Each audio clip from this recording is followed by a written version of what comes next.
Vavilova görə mədəni bitkilərin mənşə mərkəzinin müəyyən olunmadığı, yəni Vavilova görə müəyyən olunmayanı soruşur. Lakin müasir tədqiqatlara əsasən bir belə mərkəz vardı. Yəni bir dənə mərkəz tapıblar. Avstraliya. Avstraliyanı Vavilov demək olar ki, müəyyən etməmişdi və 7 mərkəz var idi. Müasir tədqiqatlara görə 12 mərkəz var. 12 mərkəzin içərisində üçüncüsü də Avstraliyadır. Tamam. Avstraliyada yəni bu belə deyək ki, qitədə qalıqları tapılan insanları soruşur.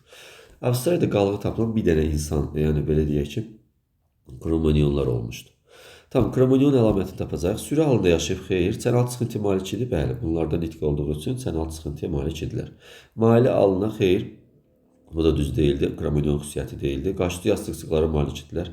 Xeyr, yastıqları olmamışdı. Əmək alətləri yalnız daşdan, xeyr, müasir alətlər hazırlamışdılar. Ona görə də çənaltı sıxıntıya malik idilər. Bu düzgün cavab olacaqdı.